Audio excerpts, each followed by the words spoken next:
So the first thing I wanted to do today was just make sure we understood the difference between stratified sampling and cluster sampling. There are obviously some similarities between these two sampling methods. They both involve breaking the population up into groups. So what is the difference? This picture here kind of tells the whole story, although it's not so clear exactly what this picture means when you first look at it. But let's have a look. So first of all, what I want you to notice is that in stratified sampling, notice that people are being sampled within every single group, right? So you're taking a sample within every single group. Whereas with cluster sampling over here on the right, only two of the groups are actually being sampled, right? Most of the groups are not being sampled at all. And something else you'll notice is that over here in stratified sampling, you're taking a random sample within each group, right? You're not taking everybody within the group, but rather you're just taking a small random sample within each group. On the other hand, when it comes to cluster sampling, you're taking everybody within the groups that you're looking at, right? Everybody within, of course, we're only choosing these two groups, but everybody within those two groups is actually getting sampled. So one of the key differences between stratified and cluster sampling is exactly this, namely that when it comes to stratified sampling, you do a simple random sample within every group. On the other hand, cluster sampling, you use, a random process like a random number generator to choose some random groups. But then once you've randomly chosen your groups, you sample everybody within those randomly chosen groups, or close to everybody. Okay, so that's one key difference between the two methods. The other big difference between them is the nature of the groups themselves. Okay, in this diagram here, what you'll notice is that in stratified sampling, everybody within the same group has the same color, right? So both of the dots are black here, all the dots in this group are blue, and so on. And what that's supposed to suggest to you is that everybody within each of these groups in the stratified sampling has an important characteristic in common, okay? So the idea behind stratified sampling is that everyone inside a group has some common important characteristic. And when I say important characteristic, what I mean is a characteristic or feature that is actually relevant to the thing that you're trying to measure. Okay. On the other hand, when it comes to cluster sampling, the nature of the groups is kind of the opposite. Far from the groups, sort of representing a commonality, in cluster sampling, the groups instead are very diverse, as you can see, right? Each of these two groups has a lot of different colors in it, and that's supposed to suggest that the groups are very diverse. So the idea behind cluster sampling is that each of your clusters, which is what the groups are called, each of the clusters is kind of a miniature representation of the entire population. In other words, each of your clusters is supposed to capture all of the diversity and complexity that exists in the larger population, right? So the elements in each group are supposed to be sort of different, and they're supposed to capture all the complexity in the population, whereas in stratified sampling, elements within the same group are supposed to have some important characteristic. A good example of this would be, if you're trying to sample people from Brookline High School, students in Brookline High School, say you're interested in, how long people spend on homework, then a good stratified sampling would be to break it up into grades, right? Because people within the same grade have an important characteristic in common, namely they're in the same grade. And that's an important characteristic because being in the ninth grade is important with respect to how much time you're going to spend on homework, right? It's important with respect to the thing that you're trying to measure, homework time. On the other hand, what would a good cluster sampling be? Well, maybe a good cluster would be just students whose last name begins with A, and then students whose last name begins with B or something like that. I would imagine that students whose last name begins with A, that group probably captures all the complexity that exists in the general population, right? I would expect students whose last name begins with A to basically be a miniature representation of the entire population. So that would be an example of cluster sampling if you did it by last name. Okay, so I hope that that clears this up. If you have additional questions about, the specific exercises later in the worksheet, I'll just talk about those when we see each other next week. But every year we teach this. The difference between these two methodologies is really the hardest thing for people to understand. So I just wanted to go over that. Okay, that's not what I want to do. That's actually calculus. What I wanted to talk about is this. So the actual lesson for today, and this is what you should be, taking notes on. This is the new lesson that I'm giving you. Technically, it's review. Every bit of it is review from last year. You might remember, these curves as I'm scrolling through should look pretty familiar. That's a normal curve. We're going to be talking about areas under normal curves. We're going to be talking about z-scores and standard deviations and all that kind of thing. And that's, you guys covered that last year. So this actually is review, but I'm basically going to teach it to you right now as though you don't remember a thing from it. Hopefully you do remember something from it, but let's just get started. So, in the worksheet, you've got this full list of class notes, right? So theoretically, you can just read this whole thing and hopefully understand it without even listening, to my video, but obviously a lot of people prefer to be sort of talked through this. So I'm just going to I'm just going to go through these notes and just sort of talk through them. So first of all, a data set. What's a data set? It's just a list of numbers, like 2, 3, 7.6, 11. That's a data set. Okay, and members of a data set are called elements. So in this data set, 2 is an element and 11 is an element and so on. Data sets can be graphed using a histogram. This is a histogram right here. What histograms do is they show you how common different values are within the data. So this example here, what I have here is, suppose that there's a population of cherry trees and the heights of all the trees form a data set, right? You write down the height of every single tree in the population. That's a big, long list of numbers, so that's a data set. And you can construct the histogram of that data set. And what it does is it shows you how common different tree heights are within this population. So, you can see this bar right here. This represents the trees between 59.95 feet and 61.95 feet. And what this 0.05 is telling you is that 5% of the trees fall within this interval, and then 3% of the trees fall within here. And as you can see, most of the trees are pretty close to, this range right here between 65.95 and 67.95. And trees that are much taller than that or much shorter are a lot less common. Okay, so that's a histogram. Now, one thing that you can do with a histogram is, you can choose, in this example, we sort of made the intervals of the histogram, like the ranges of each interval, to be 2 units, right? 59.95 to 61.95. That's a width of 2. Well, you could choose to make them smaller, right? You could choose skinnier intervals, and then your histogram might look like something like this. You can see that the bars are skinnier.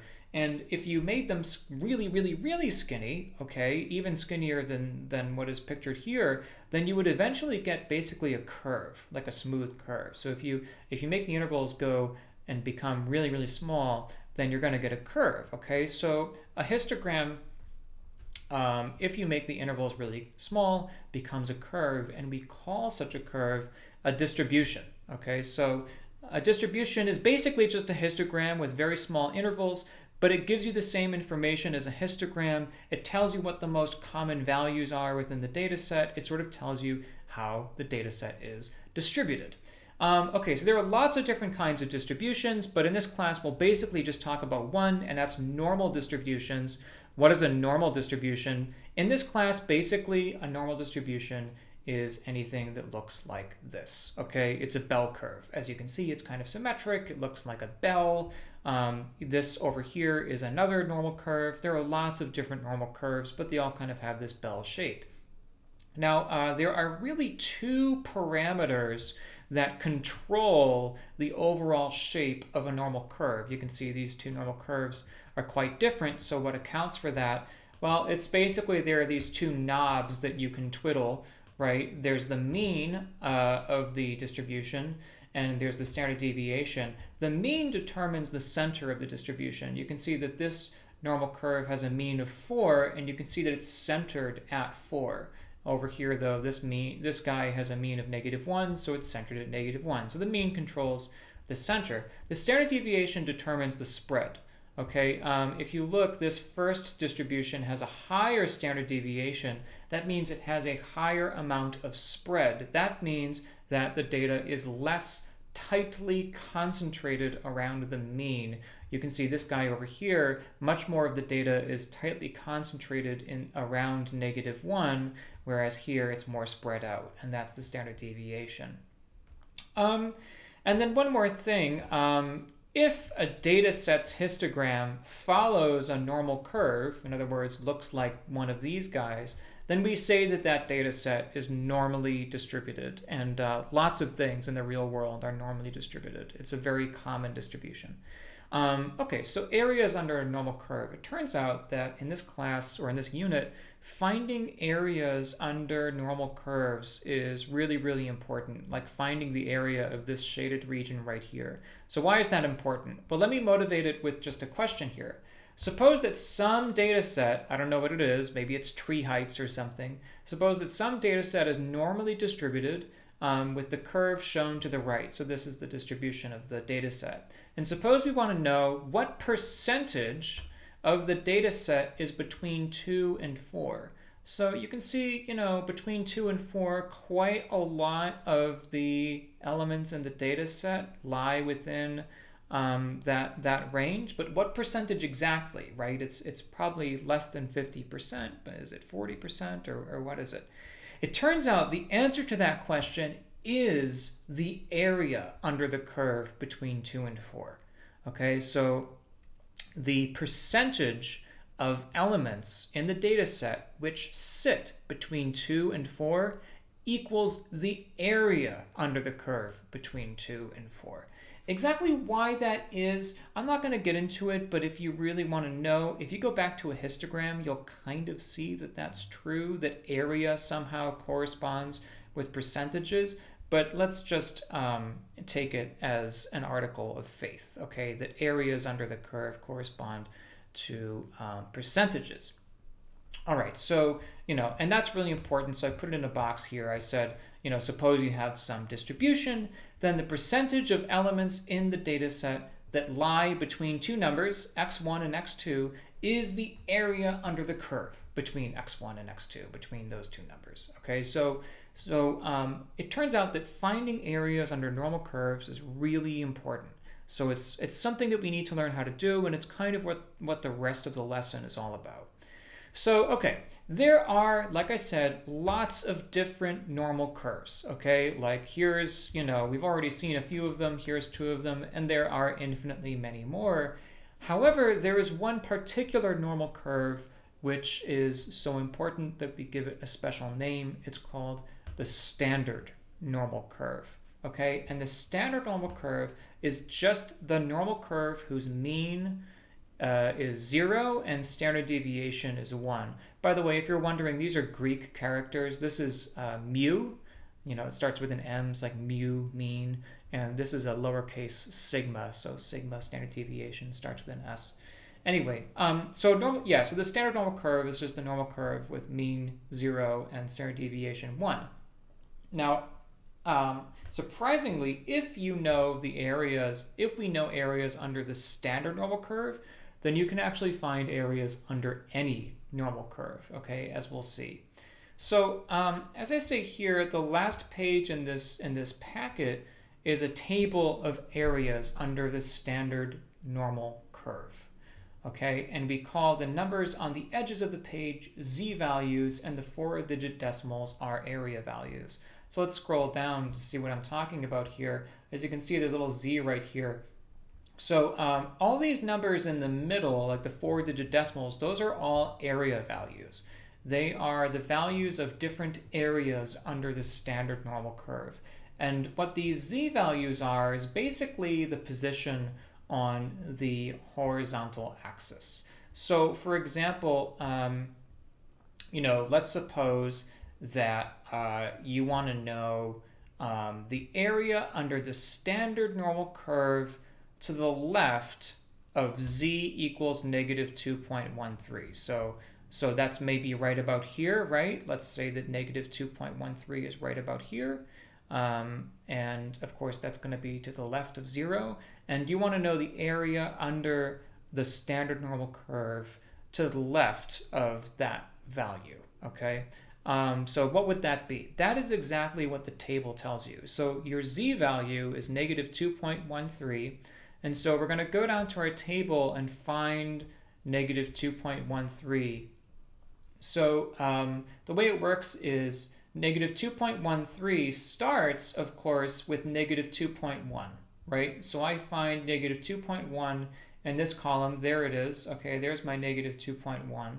And then to get 2.13, to get negative 2.13, I go over here to the 0.03 column, and I see where those two, where the row and column intersect. Okay, negative 2.1 and the 0.03 intersect right here. So this guy right here, the 0.0166, that is the area value corresponding to negative 2.13, and that is the area under the curve to the left of negative 2.13.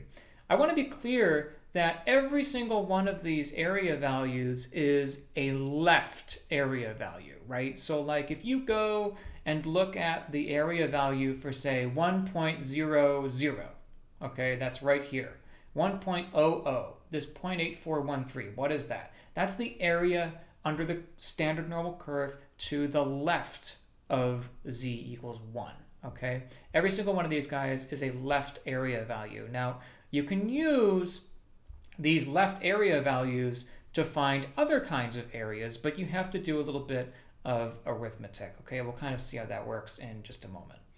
Okay, so now here's the thing. I told you that if you know areas under the standard normal curve, then you can find areas under any normal curve, okay, standard or not. So how does that work? The magic is basically this formula right here, z equals x minus mu over sigma. This is called the z-score conversion formula. And this box here is kind of a theorem. It says let x be a number and consider a non-standard normal distribution with mean mu and standard deviation sigma. And let z be the number given by this formula right here, okay?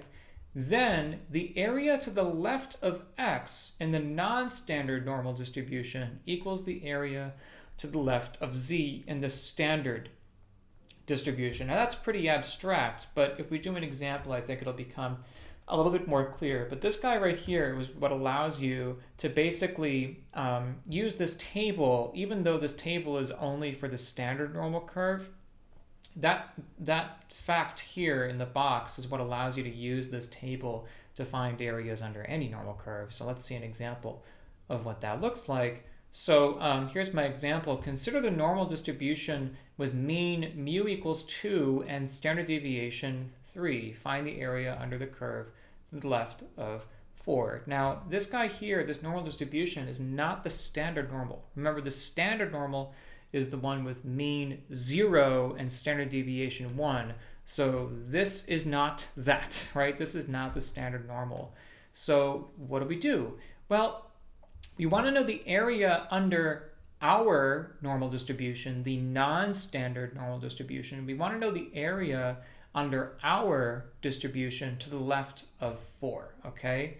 But this theorem here sort of says that the area to the left of 4 under our distribution will be the same as the area to the left of z, given by this formula, under the standard normal distribution. So what you have to do is you have to basically convert this 4 to its z-score value, okay? So here's the formula. It's x minus mu over sigma. X is kind of the value that you're trying to convert. So if you plug in 4 for x, and mu, that's the mean of our distribution, which is 2, and sigma, that's the standard deviation of our distribution, that's 3. If you plug all of that in, you get 0.67, okay? So that is the z value corresponding to our value of 4. Now, if you go and look at the z table corresponding to 0.67, what is the area value associated with that z value? Well, let's go find it. 0.67, that's really, 0.06, right? And then I have to scroll over to 7. So 0.067 looks like this guy right here, 0.7486. So that is the area that we are looking for. And here's a picture of really what's going on, okay? So this area is 0.7486, but here's a picture. The normal distribution we started with, right, our normal distribution with mean 2 and standard deviation 3, I actually graphed it. Here's what it looks like, okay? And we originally started off by asking what's the area under this curve to the left of 4. That's the area of this shaded region right here, right? So this is the area that we're looking for.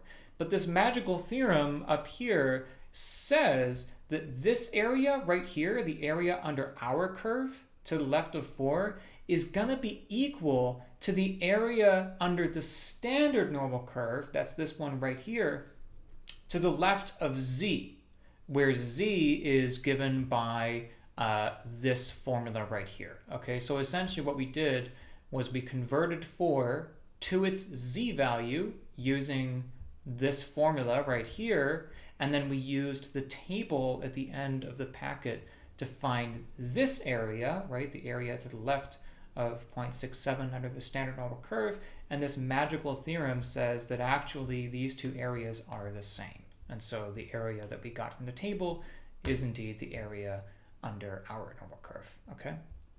So that's the idea. Now, you're probably wondering, like, what in the world is all of this about? Like, how exactly do we use this? I'll give you a very concrete example. So let's suppose that in 2017, actually this is true, I looked this up. In 2017, Massachusetts SAT scores had a mean of 1107 and standard deviation of 191. So that means the average SAT score during that year was 1107. Assuming that the scores were normally distributed, which they probably pretty closely were, test scores are often more or less normally distributed. So assuming that the scores were normally distributed, what percentage of students got a score between 1200 and 1300? Pretty interesting question, I think. So here's the picture, okay? You don't need to draw a picture necessarily, although I think it's helpful. I graphed actually the normal curve with mean 1107 and standard deviation 191. Here it is. And we want to know what percentage of scores are between 1200 and 1300. And as I said before, that is equal to the area under this curve between 1200 and 1300. That's the area of this shaded region right here. So we need to find the area, excuse me, of this shaded region right here. But of course, this is not the standard normal curve, right? This is not the standard normal curve. So, the sort of values of interest, 1200 and 1300, have to be converted using the z-score conversion formula. So, we have two z values, right? One z value for 1200 and another one for 1300. If you convert them, if you plug them into the z-score conversion formula, you get 0.49 for one of them and 1.01 for the other. And this magical theorem from the previous section says this area, which is the thing that we want, right, the area between 1200 and 1300 under our normal curve, is going to be equal to the area under the standard normal curve between the corresponding z values of 0.49 and 1.01. So because this is a standard normal curve, I can actually use the table at the end of the packet, right?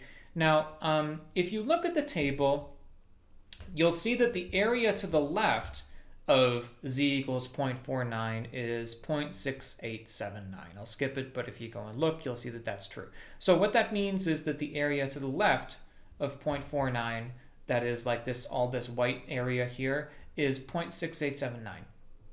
And the area to the left of z equals 1.01 is this, is 0.8438. So that's the area to the left of this point right here. So that's the shaded region and also all the white space. Now, we want to know the area of the shaded region. How can you find it? Well, it's pretty clear. You just take this number and subtract this one, right? Because this number here includes everything to the left of 1.01. That's the shaded region we want, and also all the white space that we don't want. But this number here is exactly the area of the white space. So if you subtract it from this number, you'll be left with exactly the area of the shaded region. So you get 0.1559. That's telling you that about 15.59% of students scored between 1200 and 1300. Okay, so that is so that's the lesson, guys. This is review, but I know it's been a while, so hopefully these exercises won't be too hard. Definitely check your answers as you're going along. Especially number 5 tends to throw people for a bit of a loop, but we'll talk about it when we get back on class. Otherwise, have a great weekend, guys, and I'll see you all next week.